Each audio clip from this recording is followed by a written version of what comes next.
Okay, ladies and gentlemen, let's do this. So part 2 of the video, which I promised roughly a week ago, but I was just simply too burned out to make it in time, so I apologize for that. Anyways, this is part 2 of the Grand Slam race without the big three. As you can see, part 1 covers 2003 up until 2011, and this will be part 2, 2012, 2021. You can see the winners, their initials on your screen. Anyways, let's get right into this 2012 Australian Open. So, of course, it was Nadal and Djokovic in real life in an epic final. And in this case, I guess it would have been Del Potro, Burdick in one of the semifinals, and maybe Ferrer and Murray in the other semifinal. So I guess the easy choice here is Andy Murray. And I did go with Andy Murray, in fact. So he's a back-to-back-to-back Australian Open champion. But the funny thing here is the Thomas Burdick kind of I'm constantly losing this semifinals, finals type of player, which is, I guess, Andy Murray in real life, or which was Andy Murray in real life. So it's interesting to see when will Thomas Burdick get his big win, his big Grand Slam, but I don't think it's at the 2012 Australian Open. I think Andy Murray simply played too good, and the closest affair with Novak ever on Australian Opens, of course, was in fact in the 2012 semifinal. So yeah, I have Andy Murray winning 2012 Australian Open. Now let's go to the French Open. This was also interesting because Andy Murray, in fact, lost in the quarterfinals to David Ferrer. So it's, I guess, Almagro Ferrer in one of the semifinals, and it's Tsonga and Del Potro because both of them lost 5 setters to the big three.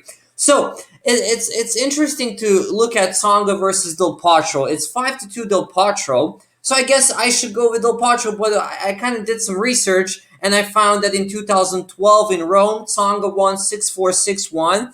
So that's interesting, and Tsonga kind of had an even closer match with Djokovic than Del Potro had with Federer, because Del Potro simply lost the last 3 sets really, really easily, and Tsonga really played a tough, close match against Djokovic, and of course Djokovic beat Federer in the semifinals. So I guess here I had to go with Jo-Wilfried Tsonga, and in the final I also had to go with Jo-Wilfried Tsonga because I never viewed David Ferrer as this Grand Slam winner. He always kind of is a quarterfinalist, maybe semifinalist, maybe an occasional final, but yeah, I had to go with Jo-Wilfried Tsonga here. So Jo-Wilfried Tsonga is the 2012 French Open champion.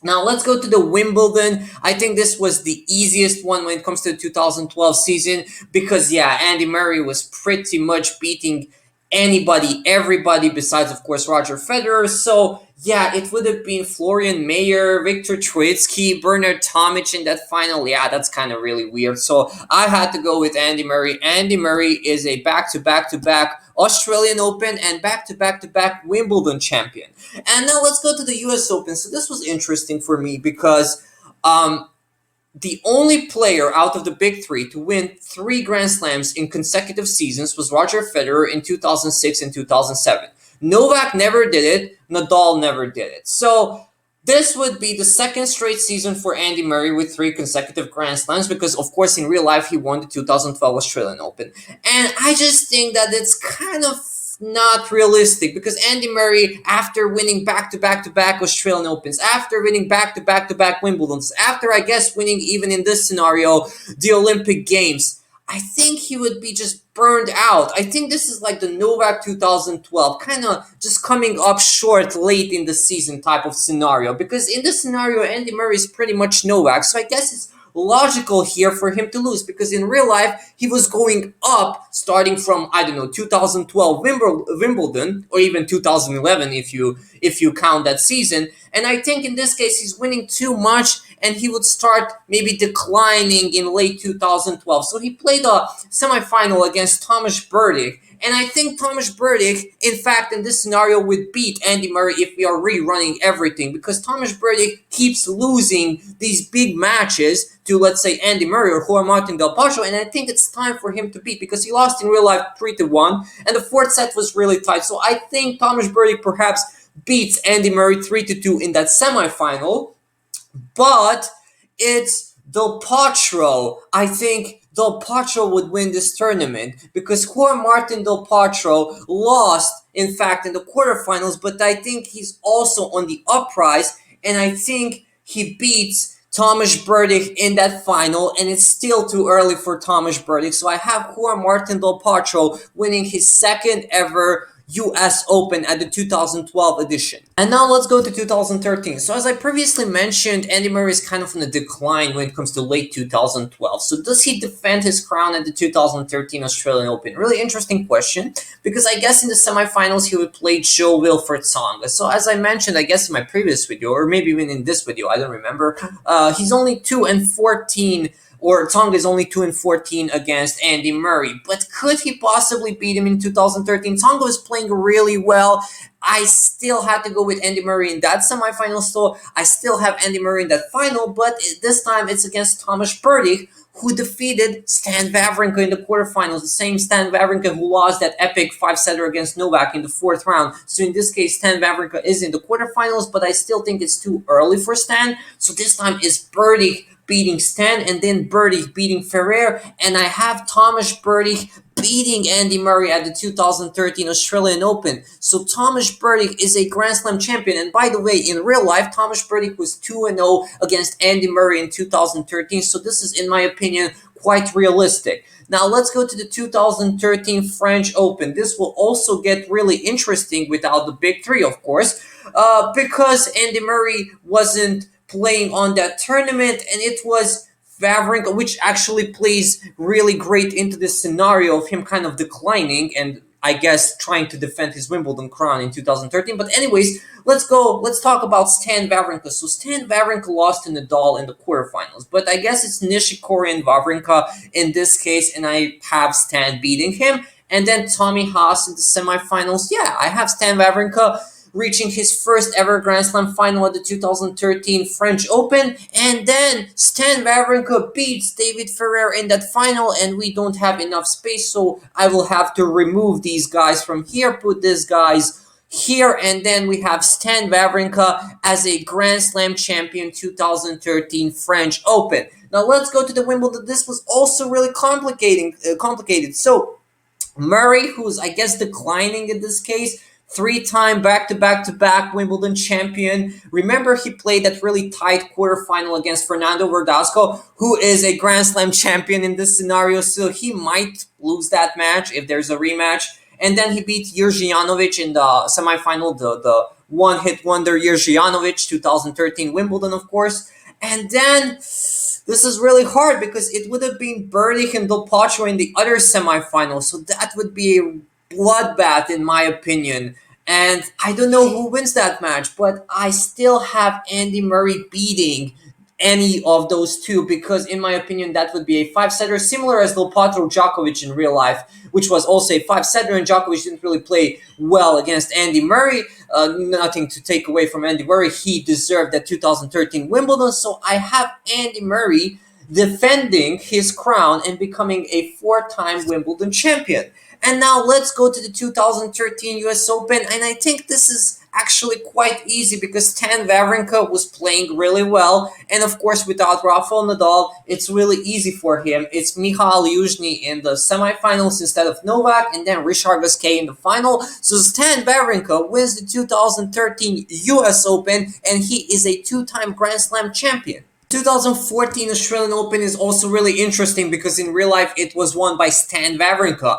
But in this case, Stan Wawrinka is already a double Grand Slam champion. So is there a possibility of a decline in early 2014 when it comes to Stan's form? Yes. And also there is a rematch between Tomasz Berdych and Stan Wawrinka in the semifinals. And in this case, Tomasz Berdych is the defending champion. So it was in real life a tight 4-setter. So there is a possibility of Tomasz Berdych beating Stan Wawrinka. But in my opinion, it doesn't matter because the winner of this tournament would be Andy Murray. Kind of a boring pick here, but Andy Murray lost to Roger Federer in the quarterfinals. I think he beats Tsonga instead of Federer, and then he beats Dimitrov because Dimitrov is only 3-8 against Murray in the semifinals, of course.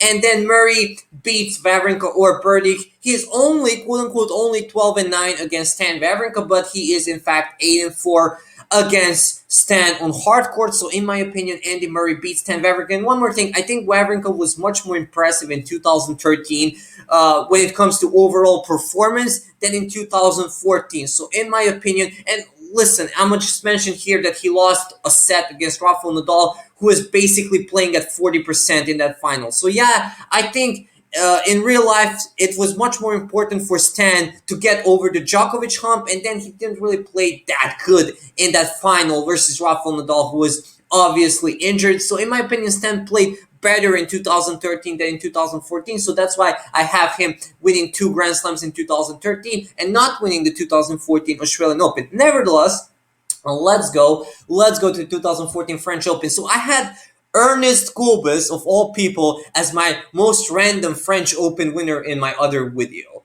But when I think about it, it's kind of far-fetched. It's kind of a long shot because I think a guy like David Ferrer would deserve this tournament. So in my opinion, David Ferrer beats Andy Murray, and that's also realistic because Andy Murray is only 1-4 against David Ferrer on clay, and Andy Murray keeps chasing the missing French Open. So it's logical, in my opinion, that David Ferrer beats Andy Murray. And then it's Raonic and Gulbis in the other semifinal. I don't know who wins that match, but in my opinion, David Ferrer has much more experience and he is on clay. So I have David Ferrer winning the 2014 French Open. Now let's go to the Wimbledon. This was a 3-horse race. So it was Cilic, Wawrinka, or Dimitrov winning this tournament. So here's a case for Cilic. Cilic lost to Novak in 5 sets. Dimitrov lost to Novak in 4 sets. And Cilic is 4-3 against Dimitrov head-to-head. So perhaps a little bit of advantage to Marin Cilic.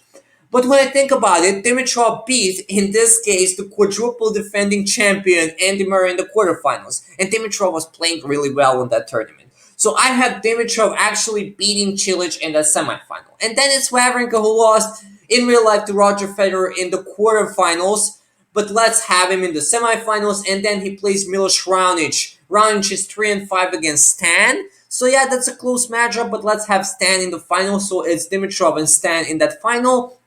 And in my opinion, it's Grigor Dimitrov beating Stan Wawrinka in the 2014 Wimbledon final. Why? Well, Wawrinka is 7-5 against Dimitrov head-to-head, but Dimitrov beat that year, 2014, grass court. He beat Stan Wawrinka 6-2, 6-4, so it was an easy victory. I think it was on Queens. Nevertheless, Dimitrov beat Wawrinka on grass, so I have Grigor Dimitrov winning the 2014 Wimbledon. And let's go to the 2014 US Open. This was also kind of weird because you would think, well, it was Cilic and Nishikori, so it stays Cilic and Nishikori. But listen, Novak beat Andy Murray in the quarterfinals. And Andy Murray, goddamn, is 9-2 against Kei Nishikori. So I think Andy Murray beats Kei Nishikori, although Nishikori beat Andy Murray once in 2014. But I think Andy Murray beats Kei Nishikori in the 2014 US Open semifinals, and then he's 13-2 against Marin Cilic. So I think Novak was kind of the spoiler here because he prevented Andy Murray from winning that tournament in real life. So yeah, it kind of sucks to have this many Andy Murray victories. But yeah, in my opinion, it's just too obvious. I have Andy Murray winning the 2014 US Open. So Andy Murray is a triple US Open champion and 11-time Grand Slam champion by the end of 2014. So at the 2015 Australian Open, it was of course Novak beating Stan 3-2 in the semifinals and then Andy Murray 3-1 in the finals. But without Novak, there is Milos Raonic in that semifinal versus Stan, and I think Stan takes care of Milos. In that semifinal, reaches the final in which he faces, I guess, still Andy Murray, although he has to play a rematch against Tomasz Berdych, who is a Grand Slam champion.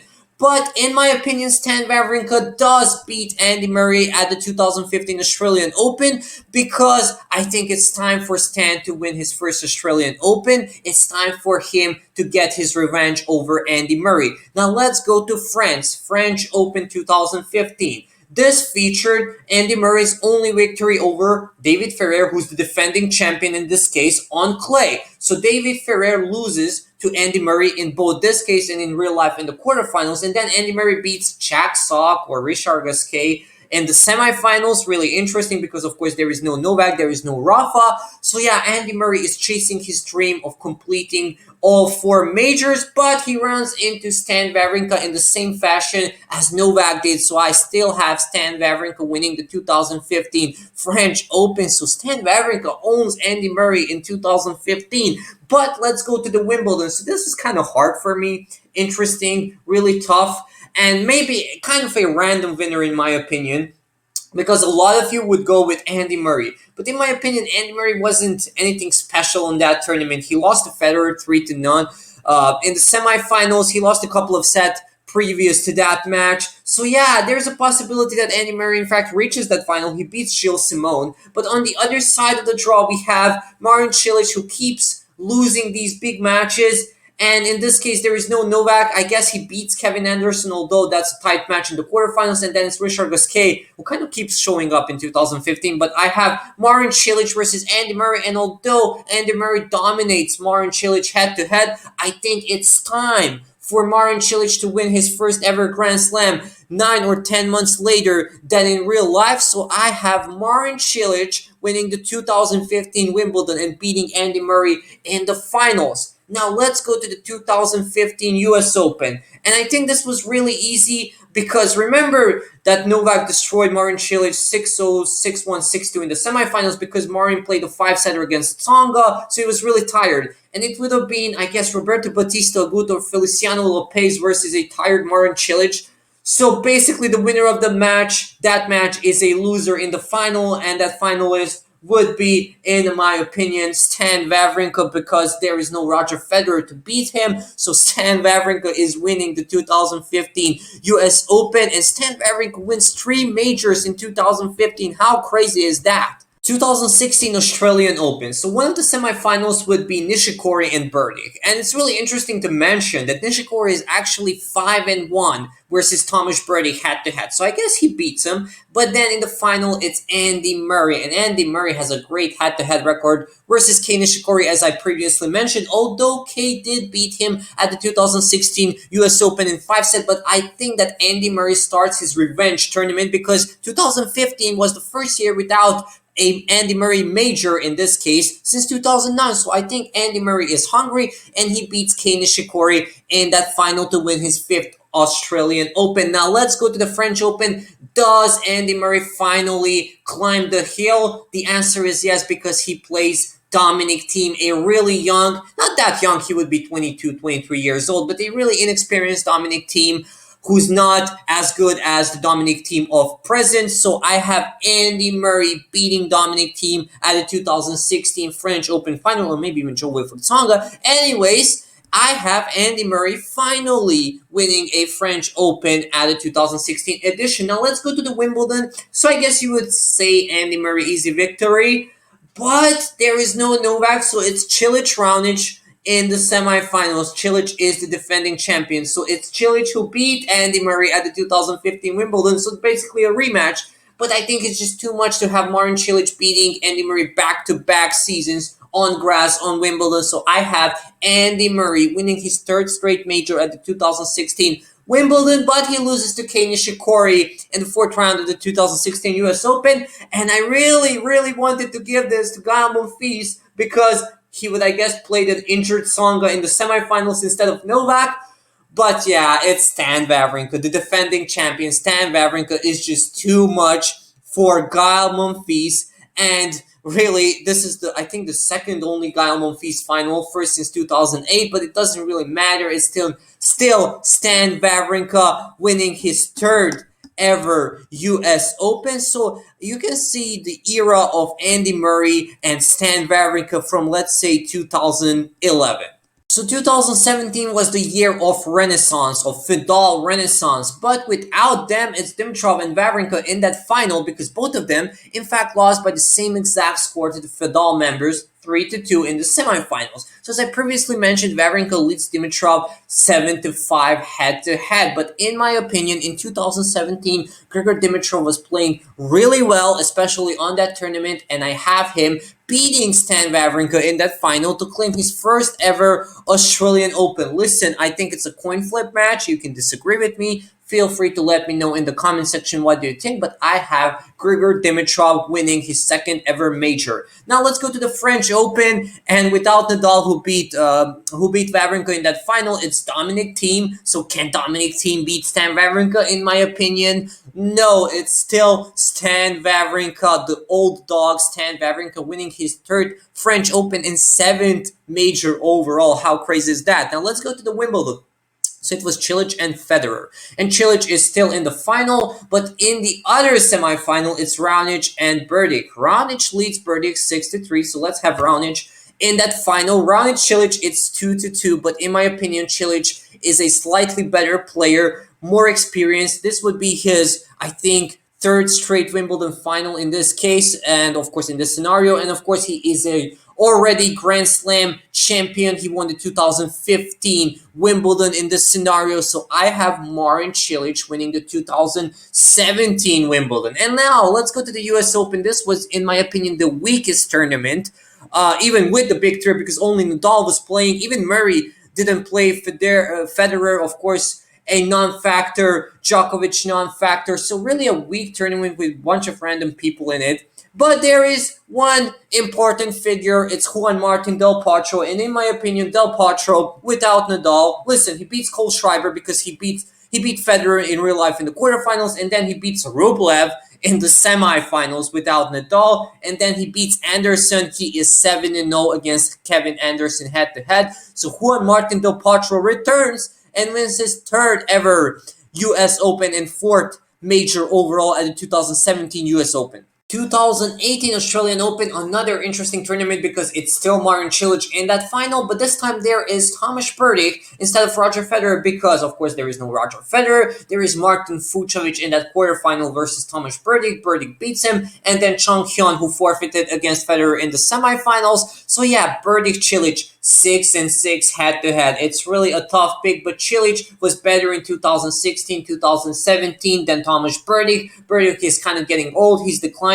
Cilic isn't young, but Cilic is playing better. So yeah, I know that Tomasz Berdych, even in this scenario, lost a bunch of finals and semifinals. But yeah, I just had to go with Marin Cilic in this case. So Marin Cilic is the 2018 Australian Open winner. Now let's go to the French Open. This is also interesting because there is Del Potro and Schwartzman playing in the semifinals. All Argentine.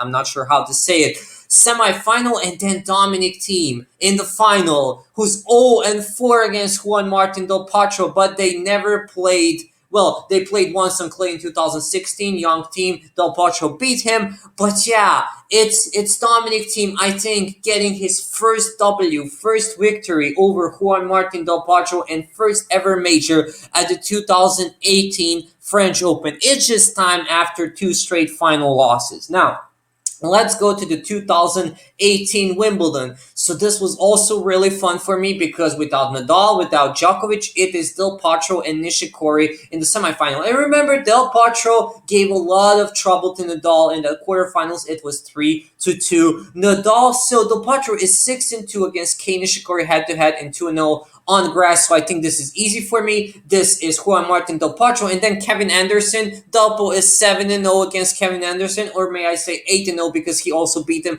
at the 2017 US Open final in this case. So yeah, Kevin Anderson played a 50-game fifth set in the semifinals. So yeah, I have Juan Martin Del Potro winning the 2018 Wimbledon. And now let's go to the 2018 US Open. And yeah, it's again Juan Martin Del Potro because he was in that final and he would play against Kei Nishikori again. And Kei Nishikori, as I mentioned, doesn't have a good head-to-head record against Juan Martin Del Potro. So Juan Martin Del Potro defends his crown and wins his fourth US Open. So Delpo is a six-time Grand Slam champion going into 2019.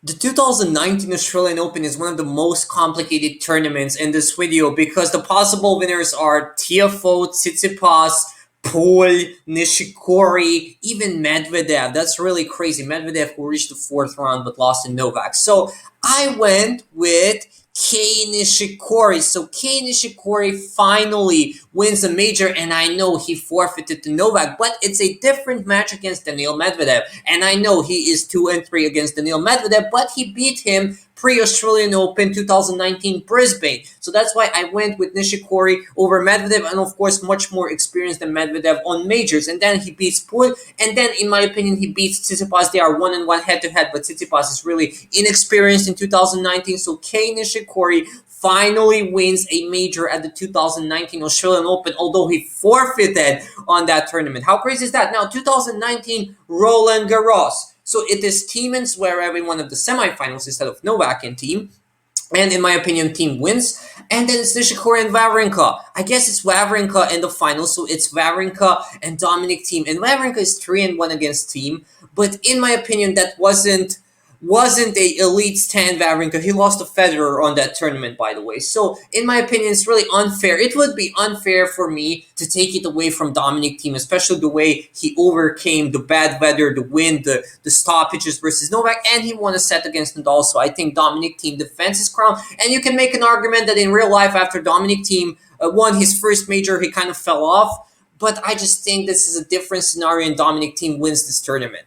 Now, let's go to the Wimbledon. I had Sam Querrey as the winner of the 2019 Wimbledon in my crazy scenarios without the big three. And I still have Sam Querrey as the 2019 Wimbledon champion. So think about that. Sam Querrey, right here, right now, April 27, 2021, 2:55, the time of recording this video, Central European time, is the defending Wimbledon champion because there was no Wimbledon in 2020. So Sam Querrey beats Joao Sousa in the quarterfinals, beats Kei Nishikori. I think he would be a favorite over Kei Nishikori, who would, I guess, be declining in late 2019 or in the middle of 2019. Was never a great grass player.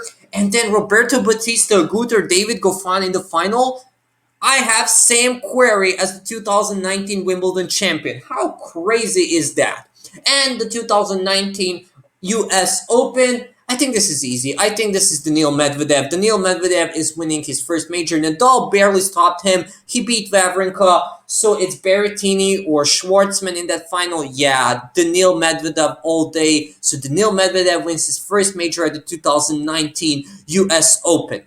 The 2020 Australian Open is really easy and straightforward in my opinion because Dominic Thiem was really playing well on that tournament. He would pretty much, in my opinion, beat anybody besides Novak. So yeah, Dominic Thiem in that final versus Raonic, Sandgren, or Fucsovics. Easy work for Dominic Thiem. First ever Australian Open for Dominic. Now let's go to the US Open, and I don't know why do I keep making this mistake because in real life it was US Open and then the French Open. So at the US Open it was pretty much no big three, and yes, you can say there is a weird butterfly effect because Novak got disqualified and maybe Zverev does in fact beat Dominic Thiem, but I think it would be unfair for me to take it away from Dominic. So yeah, I still have Dominic Thiem winning the 2020 US Open. Now let's go to the French Open, and this is also really easy because Tsitsipas was really pretty much the only big name there. So it would have been Carreño Busta and Tsitsipas in the semifinal. I think Tsitsipas beats him, and then it's Sinner or Schwartzman in the other side of the draw in the other semifinals. So yeah, I think Tsitsipas would be a huge favorite in that final. So Stefanos Tsitsipas wins his first ever major at the 2020 French Open. And 2021 Australian Open is also really easy because Daniil Medvedev was pretty much unstoppable. Pretty much same tournament as the 2020 Australian Open with Dominic Thiem. So yeah, Aslan Karatsev or maybe Sasha Zverev, easy work for Mr. Daniil Medvedev. So Daniil Medvedev wins his second ever major and first ever Australian Open. And let me just do a quick recap because there are some players, in fact, who aren't featured on the screen. So let me just mention their names and their numbers. Agassi has 9. Ferrero has 1. I'm talking about majors overall. Roddick has 7 majors. Safin has 4. Gaudio has 1. Moya has 2. Hewitt has 3. Bogdanis has 3, which is crazy. Ljubicic has 1. And then, of course, you can see Gonzalez and Davydenko have 1. And then the newer players, Tsonga has 2, which is great. Monfils is a Grand Slam champion. Murray has maybe only 14. I know some of you were expecting like 20, 25, but simply Andy Murray's career wasn't as long as, let's say, Roger Federer's. I mean, Andy Murray started, I don't know, like 10 years later and finished 5 years earlier, so he cannot play or he cannot win that many majors. I mean, he started really winning in 2010 and he stopped winning in 2016, so he cannot have like 25 majors. And yes, you can argue about some of the majors you can pump it up to like 16 or 17, but I don't think that Andy Murray could have win 20 majors. It's really a long shot in my opinion. Where Dasco is a Grand Slam champion, it's great to see that Delpo has 6 majors, including 4 U.S. Opens. He's great on U.S. Open. Soderling is a double Roland Garros champion. Burdick is a Grand Slam champion. Wawrinka has 7 majors, which I think is realistic. He has 3 in real life. And David Ferrer is a Grand Slam champion. Dimitrov is a double Grand Slam champion. Cilic, 3 majors. Team already 4. Nishikori is a Grand Slam champion. Sam Querrey is a Grand Slam champion. Daniil Medvedev, double Grand Slam champion already. And Stefanos Tsitsipas is a Grand Slam champion. So yeah, that's pretty much it. Let me know in the comment section what do you think. And cut.